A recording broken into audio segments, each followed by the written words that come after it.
बारामती लोकसभा मतदारसंघाची निवडणुकीकडे अख्ख्या देशाचं लक्ष लागलेलं आहे आणि मतदारांना आपलं करण्यासाठी प्रचार सुरू झालेला आहे। खासदार सुप्रिया सुळे या बारामती मतदारसंघातील दौंड ते यवत असा रेल्वेने प्रवास करत आहेत आणि लोकांशी मतदारांशी जे आहेत ते बोलत आहेत। आपल्यासोबत खासदार सुप्रिया सुळे, ताई काय परिस्थिती पाहायला मिळते सध्या? आता तुम्ही लोकलमध्ये भेटता, काय नागरिकांच्या समस्या?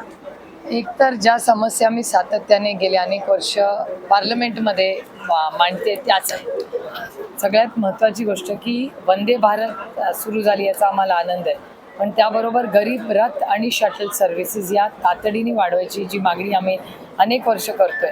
एस्पेशली कोविडनंतर दोन गोष्टी झाल्या की एफिशियन्सी वाढवायच्या नावाखाली स्टॉपेजेस कमी केली आहेत रेल्वे मंत्रालयाने आणि पॅन इंडिया केली। आम्हाला एफिशियन्सी वाढवण्याचा आनंद आहे, पण स्टॉपेजेस कमी करून प्रश्न सुटत नाही, कारण का हा देश गरीब कष्ट करणाऱ्यांचा देश आहे आणि त्याच्यामुळे रेल्वे ही या कष्ट करणाऱ्यांसाठी आहे। ती काही 7 स्टार लक्झरी आयटम नाही, इट्स अ नेसेसिटी।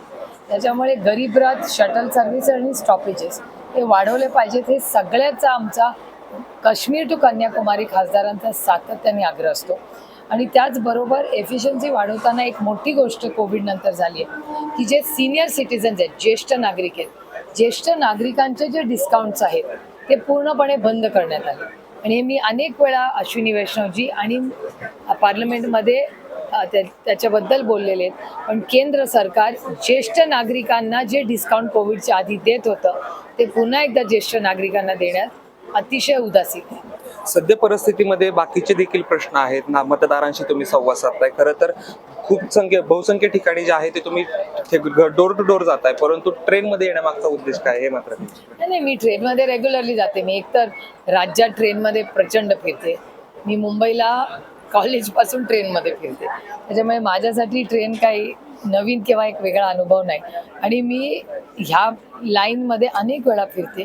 त्याचं कारण आपल्याला एक पल्स येतो, कारण का आम्ही जे मुद्दे मांडतो तो ह्यांचा फीडबॅक घेऊनच मांडतो पार्लमेंटमध्ये आणि ह्या लोकांच्या बरोबर चर्चा करून आणि काय ते फीडबॅक देतात। आता हे पुन्हा डिव्हिजनमध्ये आपण घेतलं, ते करण्यात आपल्याला यश आलं, पण स्टॉपेजेस केंद्र सरकार आणि रेल्वे मंत्रालयाने वाढवलीच पाहिजेत आणि शटल सर्व्हिस वाढवली पाहिजे आणि जी शटल हडपसरला थांबते ती पुन्हा स्टेशनला पर्यंत गेली पाहिजे। नुसतं हडपसरला थांबून चालणार नाही। तर DRMशी अनेक वेळा आम्ही बोललो, त्यांचं म्हणणं आहे की पुन्हा स्टेशन हे खूप क्राऊडेड झालेलं आहे, खूप गर्दी झाली आहे, त्याच्यामुळे हडपसरला आम्ही एक Tier 2 म्हणून डेव्हलप करतोय।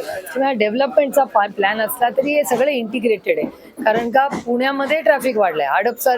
दौंडवरनं हडपसरला जेवढा वेळ लागतो जायला, त्याच्याहून जास्त वेळ हडपसरवरनं पुण्याला सिटीला जायला लागतो। दुसरी गोष्ट अशी आहे की जर आपण प्रवास करताना बघितलं रेल्वेच्या बाबतीमध्ये प्लॅटफॉर्मची खूप मोठी समस्या आहे, कारण बारामतीवरून ज्यावेळेस दौंडमध्ये येतो त्यावेळेस प्लॅटफॉर्म खाली आहेत, नागरिकांना त्रास होतोय। या मार्गावरती देखील प्लॅटफॉर्मचे त्या पद्धतीनं काही पाहिजे नाही, इथे बरेच प्लॅटफॉर्म आपण गेल्या काही वर्षात करून घेतले। हाईटचा इश्यू हे ट्रेनच्या प्रमाणे करतात, हेच स्टँडर्डायझेशन सेफ्टीसाठी आणि सुरक्षिततेसाठी रेल्वेजनी करायला पाहिजे। हा रेल्वेचा प्लॅनिंग फ्लॉ आहे। दुसरी गोष्ट सगळ्यात महत्वाची, बारामती लोकसभा मतदारसंघाची निवडणूक जी आहे ती विकासाच्या विरुद्ध भावनिकतेची अशी जी आहे ती केली जाते। खरंच तुम्ही भावनिक करतायत का लोकांना? मला वाटतंय मी भावनिक करते कुणाला, कारण दादा सातत्यानं आरोप करतायत की भावनिकतेला बळी पडू नका, मी कामाचा माणूस आहे। दादांना का सारखं सांगावं लागतं? त्याचं प्रश्नाचं उत्तर तुम्हाला त्यांना विचारावं लागेल, कारण का आदरणीय पवारसाहेब किंवा माझ्या कामाबद्दल कोणीच काही बोलू शकत नाही। एक म्हणजे आमचं आयुष्य दोघांचंही अतिशय पारदर्शक आहे आणि दुसरी गोष्ट की एक तर कामाचा भाग झाला आणि पारदर्शकता, आणि दुसरी माझं पार्लमेंटमधलं काम ही एक मोठी त्याची पोचपावती मला महिम द्रौपदी मुर्मूजींनीच दिलेली आहे। त्याच्यामुळे ती पावती त्यांनी दिल्यावर या देशाच्या नमस्कार थँक्यू ती त्यांनी दिलेली आहे एक, आणि दुसरं की साधारणपणे भ्रष्टाचार मुक्त भारत करू हे जे मोदीजी म्हणायचे त्याला आम्ही पूर्ण सपोर्ट करतो, कारण का आधी मोदीजीच येऊन म्हणायचे नॅचरली करप्ट पार्टी हे राष्ट्रवादी काँग्रेस, आता ते बोलत नाही। Good morning. आता त्याच्यामुळे त्याच्यातून आम्हाला मुक्त केलंय आता. त्याच्यामुळे भ्रष्टाचार मुक्त पक्ष जो एफिशियन्सी आणि या देशात सेवा करण्यासाठी आलेला आहे असा हा आदरणीय पवार साहेबांचा राष्ट्रवादी काँग्रेस पक्ष आहे. तुम्ही तरुणांबरोबर देखील संवाद साधताय, काय तरुणांच्या भावना आहेत त्या ठिकाणी? मागच्या ह्याच्यामध्ये देखील होत आहेत, तर तुम्ही बघा. शिक्षण, महागाई आणि बेरोजगारी म्हणजे पुण्यामध्ये बारामतीत तो एवढा मोठा रोजगार मेळावा केला, त्याच्यात 43,000 नोकऱ्या मिळणार होत्या.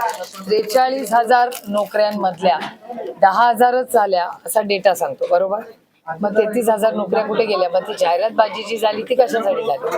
ही फसवणूक नाही आहे. आणि 10,000 नोकऱ्यांमधल्या नक्की नोकऱ्या किती झाल्या ज्या परमनंट आहेत का अप्रेंटिसशिप?